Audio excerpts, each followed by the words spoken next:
Hi guys, எல்லாருக்கும் வணக்கம் guys. இந்த வீடியோவில் நம்ம என்ன பார்க்க போகிறோன்னா, ஆஸ்திரேலிய அணிக்கு ஆப்போசிட்டாக 5வது டெஸ்ட் போட்டியை இந்திய அணி வெல்லுங்க. நான் கடைசியாக இந்திய அணியை நம்புகிறேன். அது மட்டும் இல்லாமல் இந்த போட்டியை வென்று கண்டிப்பாக இந்த தொடரை சமன் செய்யும் இந்திய அணி. எனக்கு இந்திய அணி மேலே நிறைய நம்பிக்கை இருக்குது அப்படின்னு சொல்லிட்டு முன்னாள் இந்திய அதிரடி வீரர் யுவராஜ் சிங் பார்த்தீங்கன்னா இந்திய அணிக்கு ஆதரவாக பேசியிருக்காரு. 5வது டெஸ்ட் போட்டி இந்தியா தான் வெல்லும்னு சொல்லிட்டு சில பல கருத்துக்கள் போட்டி குறித்து பேசியிருக்காரு. அவர் என்ன பேசினார், ஏது பேசினார் சொல்லிட்டு வீடியோ டீட்டெயில்டாக பார்க்கலாம்.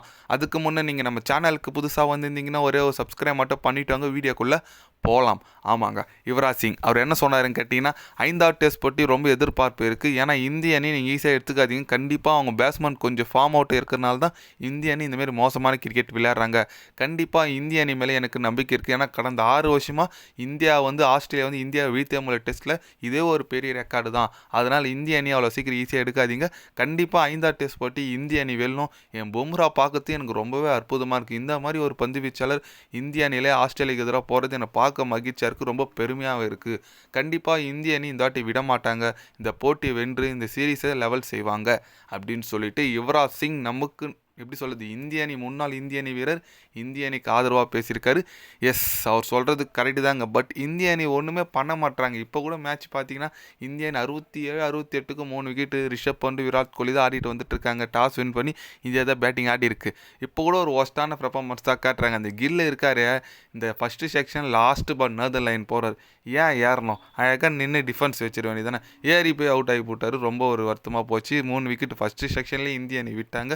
பார்க்க கஷ்டமாக இருக்குது. அதனால் கண்டிப்பாக யுவராஜ் சிங் எல்லாமே, யுவராஜ் சிங்காக இருக்கட்டும், ஷாவாக்காக இருக்கட்டும், இஃபாம் பத்தானு எல்லாருமே நம்ம இந்திய அணி முன்னாள் வீரர்கள் பார்த்தீங்கன்னா இந்திய அணிக்கு ஆதரவாக தான் பேசிகிட்டு வந்திருக்காங்க. இன்னும் கூட ரவி சாஸ்திரியாக இருக்கட்டும், சுனில் கவாஸ்கர் எல்லாமே ஆதரவாக பேசுகிறாங்க. பட் இந்திய அணி தான் அதை எக்ஸிக்யூட் பண்ணி ஜெயிக்க மாட்டாங்க. ரொம்ப வருத்தமாக இருக்குது.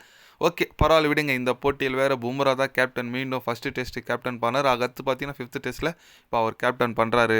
ரோஹித் சர்மாவே ட்ராப் பண்ணிட்டாங்க, ஒரு கேப்டனே ட்ராப் பண்ணிட்டாங்க. அது எப்படி சொல்லுது, ஒரு இந்திய அணி ஒரு இந்த மாதிரி ஒரு பெரிய பிளேயர் ட்ராப் பண்ணதுன்னா காரணம் இல்லாமல் பண்ணாது. அதுக்குன்னே இந்திய அணி கட்டாயம் ஜெயிக்கணுங்க. ஏன்னா இந்திய அணிக்கு பார்த்தீங்கன்னா எப்படி ஒரு நல்ல ஃபஸ்ட்டு பேட்டிங் ஆடி இருக்காங்க, ஒரு நல்ல ஸ்கோர் அடிக்கணுங்க. ஒரு 350-400 ரன் ஃபஸ்ட் இன்னிங்ஸில் அடித்தா மட்டும்தான் நம்ம இந்திய அணி பந்து வீச்சாளர்களுக்கு ஒரு உற்சாகமாக இருக்கும், ஒரு நல்ல தெம்பு வரும். அடிக்கிறது 150-250 நான் என்ன பண்ணுவாங்க, ஆஸ்திரேலியா அணி ஈஸியாக 400-450 அப்படின்னு சொல்லிட்டு வச்சு போடுறாங்க. நம்மளுக்கு பின்னாடி தான் வருது. அதனால் கண்டிப்பாக இந்த ஃபஸ்ட்டு பேட்டிங்கில் இந்திய அணி நல்ல ஸ்கோர் அடிக்கணும். விக்கெட்டு போயிடுச்சு விடுங்க, விராட் கோலி அப்போ நம்ம ரிஷப் பண்ட் இவங்க 2 பேர் சேர்ந்து டீம் மானத்தை காப்பாற்றணும் நான் நினைக்கிறேன். பார்க்கலாம், நீங்கள் சொல்லுங்கள், இந்திய அணி 5வது டெஸ்ட் போட்டி வெற்றி பெறுமா பெறாதா, உங்களோட கருத்து என்னன்னு சொல்லிட்டு கமெண்டில் சொல்லுங்கள். இது போன்ற ஸ்போர்ட்ஸ் யூஸாக தெரிஞ்சுக்கணுன்னா சேனலை சப்ஸ்கிரைப் லைக் ஒன்று பண்ணிக்கோங்க. கண்டிப்பாக கிரிக்கெட் பற்றி day by day channel update வரும். மறக்காமல் சப்ஸ்கிரைப் மட்டும் கொஞ்சம் பண்ணி வச்சுக்கோங்க. நன்றி, வணக்கம்.